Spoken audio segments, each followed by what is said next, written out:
Hello friend, welcome to the channel Solution. इसके पहले की वीडियो में हमने बात किया था फार्माकोकाइनेटिक प्रोफाइल के अंदर एब्जॉर्प्शन के बारे में और हमने देखा था कि एब्जॉर्प्शन क्या होता है। तो इसी पार्ट को आगे बढ़ाते हुए आज हम बात करने वाले हैं फार्माकोकाइनेटिक पैरामीटर्स के अंदर डिस्ट्रीब्यूशंस के बारे में। तो सबसे पहले ये जान लेते हैं डिस्ट्रीब्यूशन है क्या। डिस्ट्रीब्यूशन जानने के पहले एक छोटा सा चीज और जान लेते हैं, ये उन खासकर स्टूडेंट्स के लिए है जिन्होंने डायरेक्टली ये वीडियो को देखना स्टार्ट किया है। सो फार्माकोकाइनेटिक मतलब होता है कि what does body do to the drug, यानी कि जब कभी भी हम कोई भी ड्रग लेते हैं, कोई मेडिसिन लेते हैं, चाहे किसी भी पर्पस के लिए हो, तो उस लिए गए मेडिसिन के रिस्पॉन्स में हमारी बॉडी उस ड्रग के साथ क्या करती है, इसकी स्टडी को हम बोलते हैं फार्माकोकाइनेटिक स्टडी। और इसके अंदर बेसिकली हम चार चीजें पढ़ते हैं, ADME, यानी कि एब्जॉर्प्शन, डिस्ट्रीब्यूशन, मेटाबॉलिज्म और एक्सक्रीशन। तो जस्ट पहले की वीडियो में हमने बात किया था एब्जॉर्प्शन के, तो उसी सीरीज को आगे बढ़ाते हुए आज की वीडियो में हम डिस्कस करने वाले हैं डिस्ट्रीब्यूशन ऑफ ड्रग के बारे में। सबसे पहले जान लेते हैं डिस्ट्रीब्यूशन है क्या।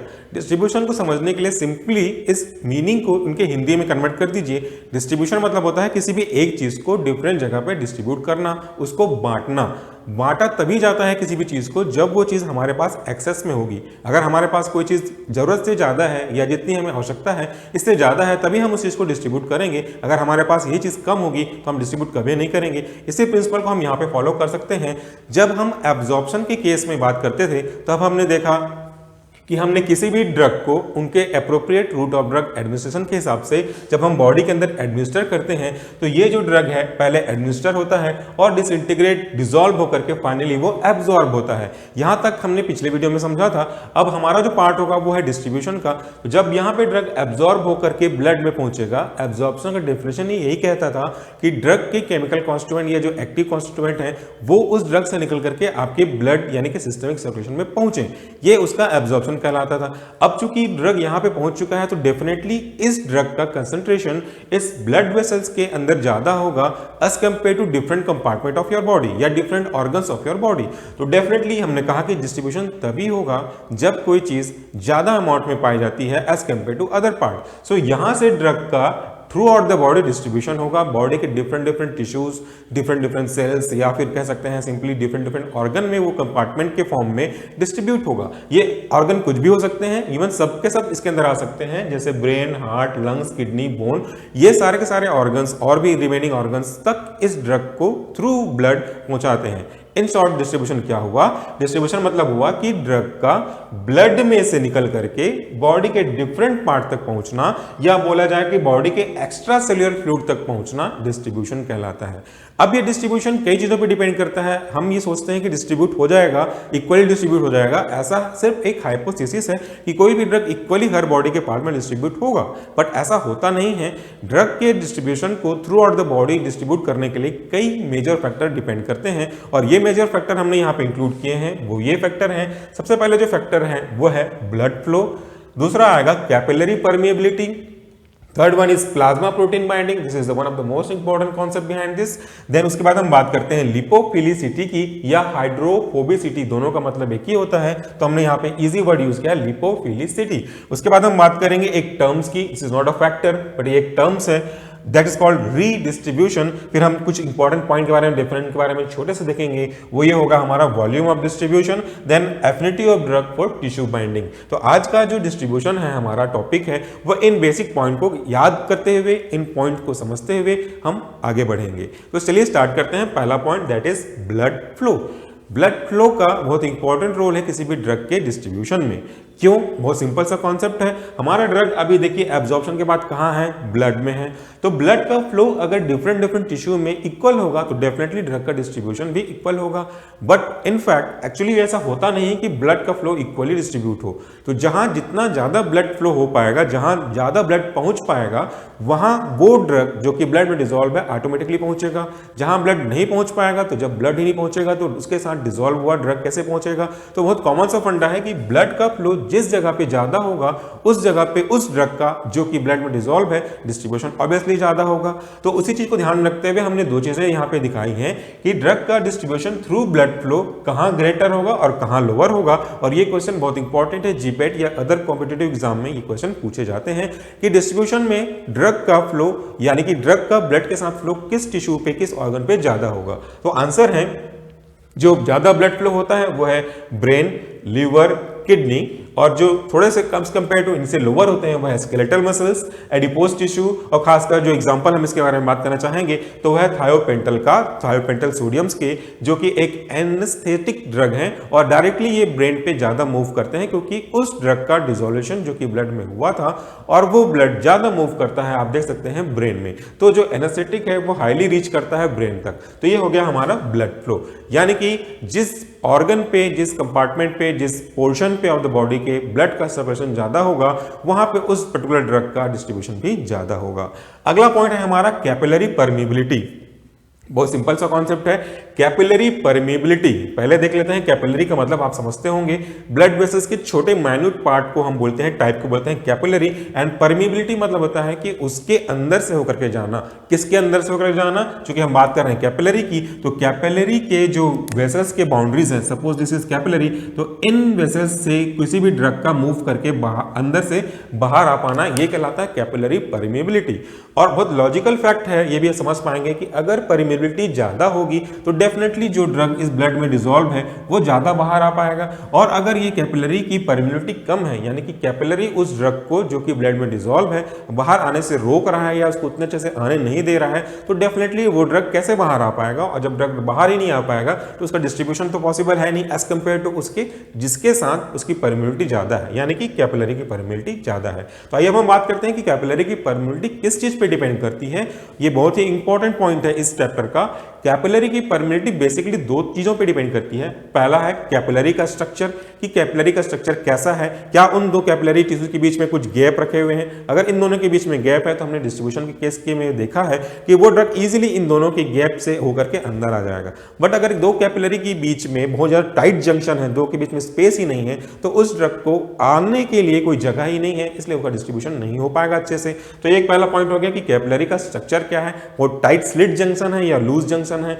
दूसरा होता है केमिकल नेचर ऑफ ड्रग। ये भी इंपॉर्टेंट है कि केमिकल नेचर उस ड्रग का क्या है, क्या वो ड्रग लिपोफिलिसिटी शो करता है या हाइड्रोफोबिसिटी शो करता है, दोनों का मतलब एक ही है, या तो वो लिपोफिलिक शो करता है, यानी कि वाटर लविंग है या ऑयल लविंग है, इस पर भी डिपेंड करता है। और जो ड्रग लिपिड सॉल्युबल ज्यादा होंगे उनकी परमेबिलिटी कैपिलरी से ज्यादा होगी, इसलिए जो भी drug high lipid soluble drug होते हैं वो सीधा ब्लड ब्रेन बैरियर को इजीली क्रॉस कर सकते हैं। तो उन्हीं चीजों को समझाने के लिए हमने यहाँ पे दो रफ डायग्राम प्लॉट किए हुए हैं। ये डायग्राम है, पहला जो है वह एंडोथेलियल सेल का है, लीवर वाले एंडोथेलियल सेल का, और जो दूसरा डायग्राम देख रहे हैं आप वो है आपके ब्रेन यानी कि सीएनएस यानी कि ब्लड ब्रेन बैरियर का। इन दोनों में बहुत सिंपल सा डिफरेंस है। पहले वाले में आप देख सकते हैं कि this is the basement membrane, जो नीचे पे रखा हुआ है दैट्स कॉल्ड बेसमेंट, क्योंकि वो नीचे का सेल है इसलिए वो बेसमेंट मेम्ब्रेन है। और ये जो आप देख रहे हैं अंदर में ब्लू कलर में, that is slit junction.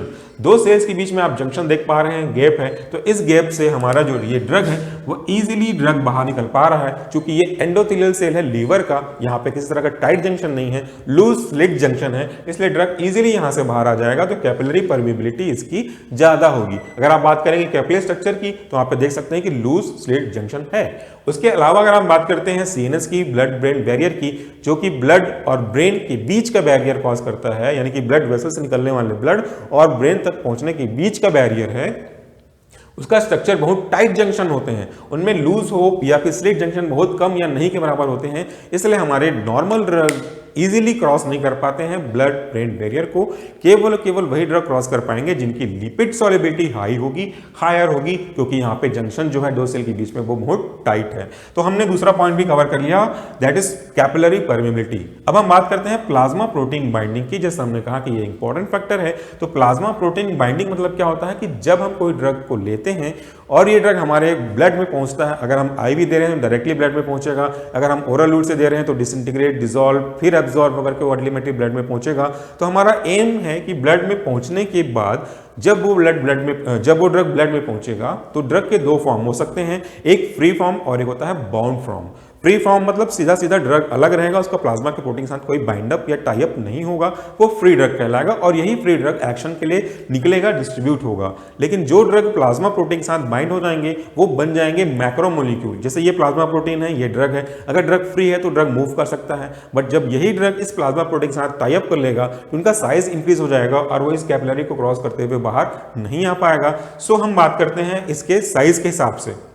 Plasma protein binding, अगर drug plus plasma protein bind करते हैं तो वो बड़े साइज हो जाएंगे, साइज बढ़ जाएगा उनका, जिसकी वजह से वो यहाँ से सेल के कैपिलरी से या फिर वेसल से बाहर नहीं आ पाएंगे और उस ड्रग की अवेलेबिलिटी नहीं हो पाएगी किसी भी ड्रग के एक्शन के लिए। लेकिन जब वो फ्री ड्रग यूज हो जाएगा और फ्री ड्रग का जो अमाउंट है, जो वॉल्यूम है वो कम होगा, तो धीरे धीरे यही देखिए हमने ये एक साइन लगाया हुआ है, धीरे धीरे यही ड्रग जो कि प्लाज्मा प्रोटीन के साथ बाइंड हुआ है वो रिवर्सिबली लूज करना शुरू करेगा। बाइंड होने के बाद जब उसकी जरूरत पड़ेगी और फिर ड्रग खत्म हो जाएगा तो यही बाउंड ड्रग रिवर्सिबली उसको अनबाउंड हो जाएंगे और वापस से वो जो ड्रग प्लस प्रोटीन था, ये ड्रग अलग और प्रोटीन अलग हो जाएगा और ये ड्रग वापस से अपने एक्शन के लिए अवेलेबल हो जाएगा। तो this is a reversible phenomena. इसका एग्जांपल हम बात करते हैं जो कि बहुत इंपॉर्टेंट है, जिसे हमने रेड में डिनोट किया है, आप चाहें तो उसे नोट कर पाएंगे। जो भी एसिडिक ड्रग होंगे, जिन ड्रग का नेचर एसिडिक होगा वो बेसिकली प्रोटीन की एल्बुमिन टाइप से ज्यादा बाइंड होंगे और जो ड्रग बेसिक होंगे वो अल्फा एसिड ग्लाइकोप्रोटीन के साथ बाइंड होंगे। इसके कुछ एग्जांपल हमने लिखे हुए हैं कि कौन से ड्रग है जो हाईली प्लाज्मा प्रोटीन बाउंड होते हैं। तो वो ड्रग के नाम है वारफेरिन जो कि 99% बाइंड होता है, टॉलब्यूटामाइड, फेनिटोइन और डायजेपाम, ये हाईली प्लाज्मा प्रोटीन बाइंडिंग वाले ड्रग हैं। उसके बाद हम बात करते हैं अगला फिनोमिना की, that is called lipid solubility या लिपोफिलिसिटी। तो हमने पहले ही कहा है कि जो ड्रग लिपिड सॉल्युबल ज्यादा होगा, जितना ज्यादा होगा उसकी ड्रग की पेनिट्रेबिलिटी टू द सीएनएस यानी कि ब्लड ब्रेन बैरियर वो ज्यादा होगा। Lipid soluble drug easily cross the membrane, आप यहाँ पे देख सकते हैं कि जो हमारा मेम्ब्रेन है इसमें जो चार्ज ड्रग होंगे या जो लिपिड इनसॉल्युबल ड्रग होंगे वो यहीं पे स्टे हो जाएंगे, जबकि जो लिपिड सॉल्युबल ड्रग हैं वो इजीली इसको क्रॉस करके अवेलेबल होंगे अपने एक्शन के लिए। वैसे ही कुछ ड्रग जो लिपिड सॉल्युबल तो उतने नहीं होंगे लेकिन उनको कैरियर प्रोटीन कैरी करके ले जाता है तो वो भी अपनी एक्शन शो करने के लिए अवेलेबल होंगे। फिर हम बात करते हैं रीडिस्ट्रीब्यूशन की, that is a term. Redistribution बना हुआ है री प्लस डिस्ट्रीब्यूशन। डिस्ट्रीब्यूशन हमने समझा, तो रीडिस्ट्रीब्यूशन मतलब दोबारा से उसका डिस्ट्रीब्यूशन होना, और बहुत लॉजिकली है कि जो drug highly lipid soluble drug होंगे उसकी एफिनिटी होगी वो उनके साथ ब्रेन में, हार्ट में, किडनी में, जैसे आपने देखा यहाँ पे इन जगह बाइंड हो जाएंगे।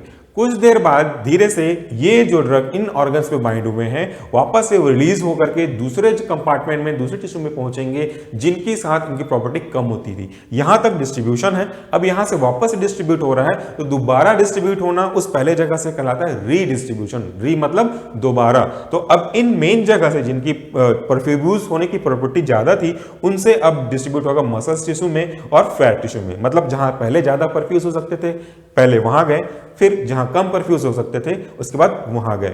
उसके बाद हम बात करते हैं एक और टर्म्स की, जैसे कॉल्ड उसको रिप्लेस कर देना। तो आप यहां पे देख सकते हैं कि ड्रग जिसकी एफिनिटी ज्यादा होगी वो पहले बाइंड करेगा, लेकिन उससे ज्यादा की एफिनिटी ड्रग की कोई और आ जाता है, अगर लिपिड सॉल्युबल ड्रग आ जाता है तो वो उसको रिप्लेस कर देगा, that's called binding site replacement.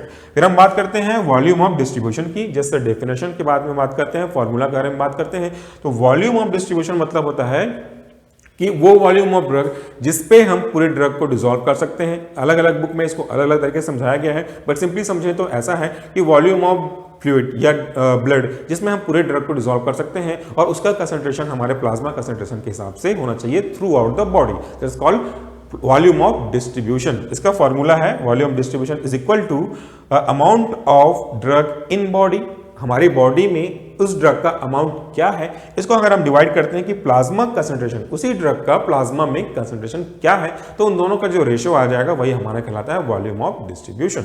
फिर हम बात करते हैं एक जस्ट जनरल टॉक की, that is affinity of some drug to the tissue. कौन कौन से ड्रग की एफिनिटी टिश्यू में किसकी कैसे कैसी होती है। तो आप देखेंगे कि एडिपोज टिश्यू में जो बाइंड होता है वो है हमारा बेंजोडायजेपिन। उसके बाद हम मसल्स टिश्यू में जो बाइंड होते हैं वो है एमेटिन।